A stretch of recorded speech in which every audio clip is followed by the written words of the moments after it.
Thanks again for joining us as we bring you another exciting Catholic life from Austria. I'm here today with Abbot Gregory Henkel Donnersmarck. He was born in 1943 and he's been a priest for 33 years. He was the abbot of Heiligenkreuz Abbey, or Holy Cross Abbey, for 12 years. And he joins us here in studio here in Vienna. Abbot, it's so wonderful to meet you. Hello, Ms. Piroch. Nice to see you. Nice to see you as well. And hello to all the participants with our speech all of here. our viewers. Thank you so much. I'd like to begin by asking you about your late calling, which you yourself have called a late calling. And at the age of 39, you entered the Abbey of Heiligenkreuz. No? What age were you? 33. At age 33 you entered the Abbey. 39 was the date when I received ordination. Okay. The sacrament of the priesthood. Yeah, you became and that was 33 years ago, which is a wonderful number if you're a Catholic. Well, 33, the age of our Lord Jesus exactly. Christ. Exactly. When he passed away. Tell me a little bit, why the Cistercians? Why did you seek out the Cistercian order? Tell me about their charism. I have to explain my vocation from the first step. I was at that time, with 33, I was businessman. Mm-hmm. I liked to work as a businessman with Master of Business Administration of the University of Vienna in Frankfurt and then in Barcelona. But I had the impression that my life was under the level of religious life, which mm-hmm. was my imagine of myself. Mm-hmm. Mm-hmm. I have to say that my family was a very good Catholic family. I was educated by my parents on a good way to find joy in faith and in the liturgy and in all these things. And therefore I said, I'm living under my level. I have to find a way to make a better way for that. And therefore the first step was a religious order. The second step was the priesthood. And because an order, Cistercians are Benedictine monks. The rule is also the rule of Saint Benedict, ora et labora, under the authority of the abbot. And there you can be ordered. Your life will be very good organized by the clock, by the prayer, by the other brothers. And so that was the right way. The second element of my vocation was that I had the experience that all the people speaking with me in business and private relations about church, faith, Jesus Christ, to struggle over the Pope and all these things. And I always confessed what I think, and I thought that can be a hint to give me the right way for my vocation as priest. Religion always ended up being a topic of discourse, yeah. The third element was very surprising also for me.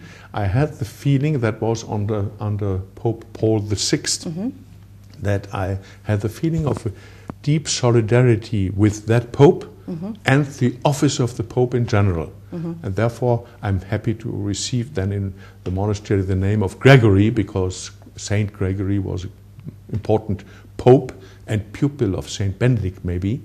And that was the bit of my life, because that was in 1975, 1977. And in 2007, the Pope came to me in Heiligenkreuz to visit me. My life is fulfilled. All happened. I gave my life to the Benedictine order, and Benedict came to you. Benedict came to me, and solidarity with the Pope, and the Pope came to me to Heiligenkreuz. It's marvelous, and I can finish everything because yet everything is done. Wow, what a wonderful feeling that must be. Yes. And I want to talk a little bit about you knowing, as he was then known, Joseph Ratzinger. You first met him when you were a businessman. You weren't yet in a religious order. You met him at a retreat, I believe. Exactly.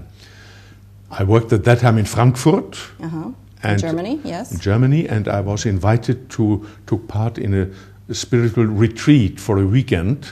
And there, the professor, Ratzinger, professor in Regensburg, gave the speeches.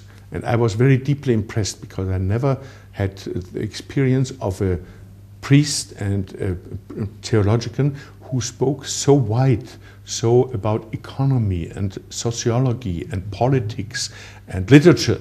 and all that. And that was for me a new experience, and I was completely happy that was possible to part in that weekend spiritual retreat in Bad Wimpfen am Neckar in Germany.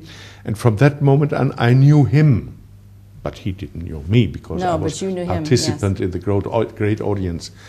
In 85, I was ordained priest, and then I took part in a special reunion in Carinthia, where Bishop Capillari organized the so-called St. Georgener Gespräche. So a series of talks. Exactly. And at that time, in 85, Josef Ratzinger, at that time cardinal in Rome, in the Congregation for the Doctrine of the Faith, he was the speaker. And from that moment on, he knows me, because nobody liked to eat with the cardinal. Yeah, they were a little afraid to sit down with him. Shy. Yes. Well, he is the chief of the Inquisition. I cannot eat Würstel with him.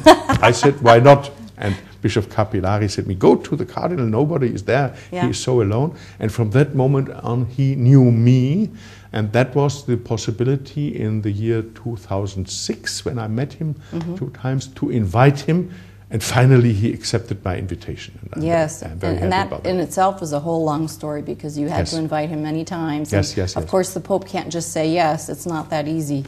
But finally he said yes, and I'm always grateful I visited Pope Emeritus Benedict last September. Yes. And I repeated my great sympathy and my great joy, thanks, and all that to him for that decision of him.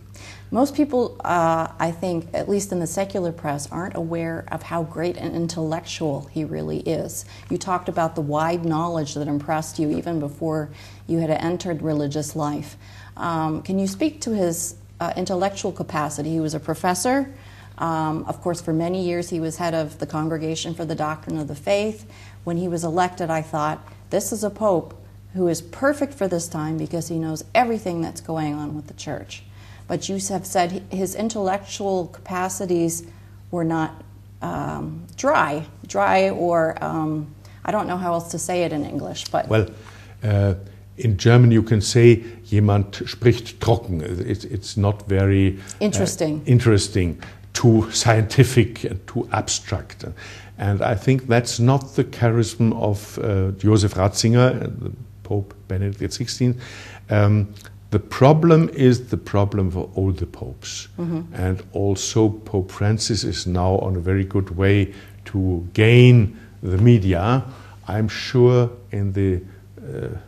I had a discussion some weeks ago in Servus TV in Salzburg, and they said, what happened in these 2 years of Pope Francis? It starts also with the critics, because the problem is the faith. Yes. The general atmosphere in the media, you mentioned before, is the atmosphere of relativism, of ideology which didn't accept any faith and no revelation. And everything is equal, no matter, you believe what you want, yes. And therefore, I think also some part of the public inside the church didn't accept Pope Benedict, because they had the idea to reform everything. And he, in that aspect, was someone who insisted in the continuity of the church. Yes. And I think that's maybe one important point. And to underline that he is not dry and not only an intellectual and scientific one. He's actually very gentle. He comes across almost like a grandfatherly type to me. I love Pope Benedict. And he has a good humor. And I was so happy when I heard last week in a speech that he is the Mozart of the theologians. Wow. In other words, a Mozart in theology. Exactly. Not only because he liked Mozart and he played Mozart at the piano, and he liked to hear the music of Mozart, but also because his theology is gentle, nice, beautiful, and easy to read. There is no problem to read him, and I think that's a good word to him, the Mozart of the theologians. It's a gift, because John Paul II I find a little bit difficult to read. Of course, he was a wonderful pope. Yes.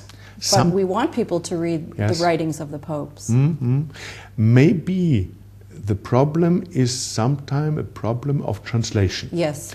In the case of John Paul II, which was a great pope. But I'm so yes. deeply influenced by these years, many years. All my vocation then later on was under John Paul II, yes. But he wrote in Polish. Then this Polish text has to be translated to Latin to make the official text of the Vatican. And then from these second translated, then they have to translate to English, to German, to French, to Italian. And each time it gets worse, probably. Exactly. And it lost some of his formal expression. The Polish had not this problem because they can read him in his original. And that was the difference between Polish people and German and Austrian. The Polish used the possibility to have a pope of their language in accepting his teaching. In Germany and Austria, they missed this possibility. They didn't took the opportunity to have a pope who speaks their own language. Yes. I have to ask you also, coming from a Germanic background, how did you feel when a German pope was elected? Did it mean something from a nationalistic standpoint or not? No. No. My generation, and I think a great part of people in Germany and Austria, are not nationalistic today. The year we celebrate now 70 years end of the Second World War. I hope so, and I think so by my own, that there is no nationalistic movement in electing a pope. Because there was this famous headline, Wir sind Papst, and someone had to explain to me that means literally we are the Pope. In other words, the Pope is German. So I thought maybe there was some pride in the fact that Germans had a Pope. I don't. Their culture, you know. I don't read that paper, Bild-Zeitung, which made this thing. Yeah, it's a tabloid. But I think it's not so bad because it's they repeat another headline when Germany becomes champion in football, in soccer. Is that where that came from? Yes. That was the first time. Wir sind Weltmeister. We are champion. And therefore we are Pope. I think it was not nationalistic. I see. It is joy about the election of one of that language. But Bild-Zeitung, I think, was everything in favor of Benedict XVI. Also, I don't read this newspaper. The critic came more from the intellectual side. Yes, which is ironic because Benedict was so intellectual. Yes. Yeah. But he was very consequent in faith and very consequent in theological concepts, and not to make reform because of reform. And no, he was very patient. Yes. And I know he had a great heart for the church. For example, when the abuse came up in Ireland, they said he was visibly upset, very upset. And of course, as head of the church, he did his best to make overtures towards the faithful so that they would not lose faith. Also, his visit in the United Kingdom was a great success. Yes, it was. Yes, with Scotland and England. Yes. Yes, and the famous John Henry Cardinal Newman. I think he received then the title of not a saint but a blessed. Blessed. Yeah. And I think that was a great step in the evolution of Catholics in England, especially where of course once it was very Catholic, but then Henry VIII came and kind of messed things up a lot. So that's a long history. That's a very long history. I want to talk to you again about the difficulties that you experienced when you first entered your order. I read that the most difficult for you was actually the idea of giving up marriage and a family, but also obedience was a little bit difficult at the beginning. How hard was it for you? I mean, before you got used to the idea of having to follow such a strict Benedictine rule throughout the day, or was it very freeing over time because you always knew what your next chore would be, when you would pray? Everything is very ordered, and there's a comfort in that too. Firstly, I have to say that everything what happened after my entrance in the monastery was a great surprise. Yes. All what I planned before was completely different. Oh. And that's a good experience to make visible and make my own experience that not I am doing my vocation, but God gave it to me. And he said, now you have to follow that. And I have to repeat not to marry and not to have a family is a great sacrifice. But I think it's a sacrifice worth to gain the other things of spiritual life. And therefore I accepted all this. The obedience never has been a great problem for me, because I had superiors every time who gave me orders which I completely joined with them. They were wise, I agree. Yes. Sometimes I was happy. Maybe the worst decision was to elect me abbot. Then I have to be obedient to the community, but I accepted it also. Yes. And I have to say these 12 years as abbot were a great gift, and I was very happy about that. The proof, I have to confess that publicly here in this interview in the studio, with you, is the community. If you marry, the basis is love, and you are enjoyed, the wife of the husband and the husband of the wife.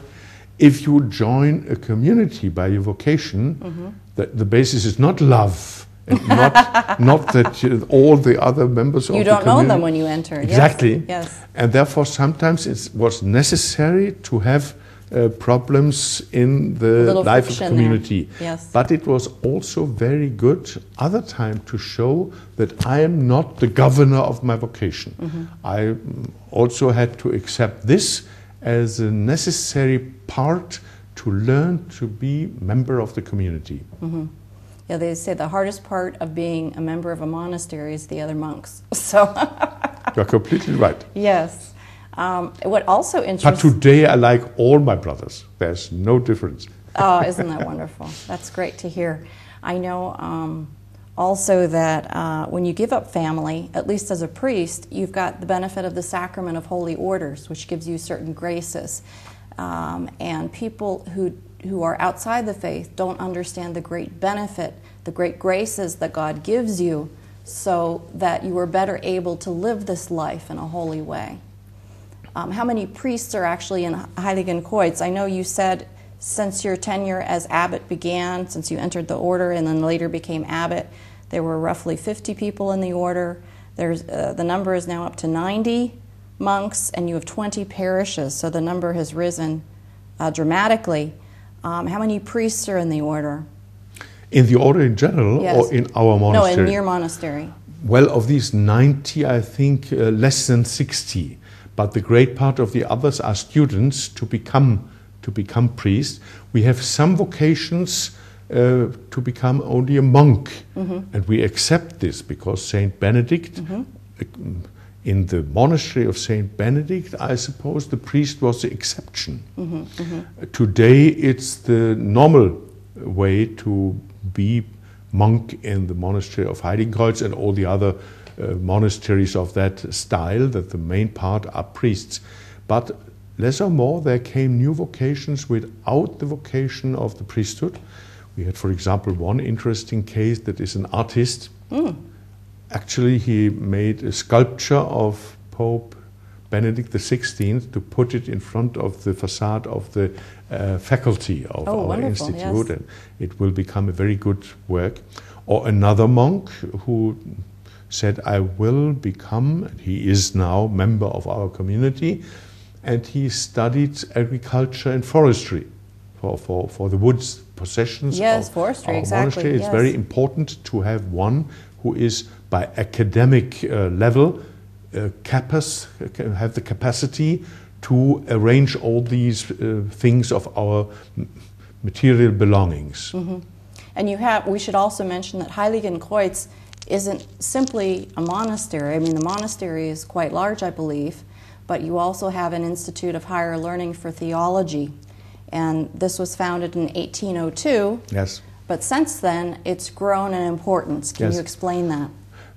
To speak about the vocations of our members, I think this institute has a very great importance. Firstly, our members of the community who are in preparation for the priesthood, they have not to leave the monastery. They can study with us and on the same place. And secondly, maybe for some is also attractive and interesting to study then more to become professor, to teach at the institutes. Theology. And maybe that this challenge to become professor of theology at the institute is also part, and I don't think that's bad, to make also as priest and theologian a good career. I think it's not a bad thing. And therefore I always promoted that. Last week we had the great joy that at the University of Vienna, Father Wolfgang, one member of our community, made his speech as professor at the university. Oh, wow. Habilitation, you call it in Latin and German. I don't know exactly the word in English. If a doctor then later on made all the necessary procedure to become teaching professor at the university. Great success for us because we have all the professors with a doctorate, with thesis and all that. But this is, after some years, another time, a first step to become professors at the university, together with our institute. The theological school is also very important because you were explaining to me earlier that a lot of these theological institutes or schools have closed, but Heiligenkreuz has now become very important because of that, and it's also reached a specific status, which I would call pontifical status, but you said it's actually even more than that. One has to be very specific when one explains what kind of pontifical status. Well, I repeat that our institute was founded in 1802, and it was originally erected only for members of Cistercian monasteries to study there. And in the time after the Second World War, by lack of vocations, a great part of other institutes of the same style for the Augustine canons, for the Benedictines and other religious orders, they closed because lack of vocation, and sometimes also because the young students had the idea that the paradise of study will be in Vienna or in Tübingen or in such of these famous places of theological studies. I don't agree with this decision that that is a paradise. And by that, a lot of other institutes of that type disappeared. And exactly at that time, our institute had a new aspect because the Bishop of Regensburg came with 15, 20 students, late vocations, and he looked for a place where they can study. And from that on, 1975, the institute grew step by step, and therefore it became more and more important. In the moment, our institute with 250 students, and the main part of that is to become a priest for dioceses, other religious orders, also our order, is the greatest institute by that type in whole the German-speaking era of Europe. We have faculties much more bigger in Vienna and Graz and other cities of Germany above all, but for priesthood in these faculties, the universities have only a very small quantity, 10% of the students. And with our 200 candidates for the priesthood, we are the biggest institute for education of priests in German-speaking area of Europe. It's marvelous. And this is partly the reason why Pope Benedict, I think, came to visit you, was to highlight the number of vocations that you have and the religious life shown in such a positive light.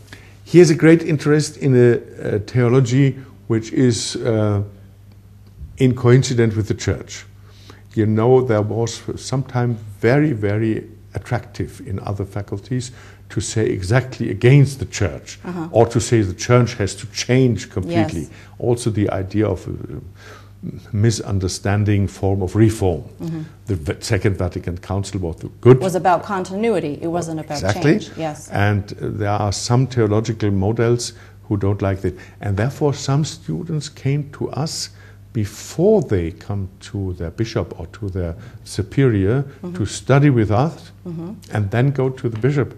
Because they say, if I go directly to the bishop, he sent me to one faculty or one university where I hear theology which I don't agree. Yes. We don't do that to like a marketing institute to gain more students. No, no, no. But, You're teaching orthodoxy. The idea is that we try to explain exactly what the Church teaches and to explain it. Also to confront it with critics, that is very necessary.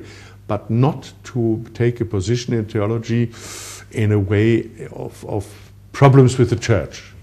Abbot Gregory, I wish you great success with your many vocations at Heiligenkreuz. We'll be praying for that. It's a very, very special vocation, ora et labora, so pray and work. And it's been a real pleasure talking to you as the former abbot and a Cistercian, and dare I say, a friend of Benedict XVI. Thank you so much for being with us. Thank you very much, Mrs. Piroch. And thank you again for joining us for another episode shot here in Vienna, right next to St. Stephen's Cathedral. We hope that you'll join us again soon. Bye-bye.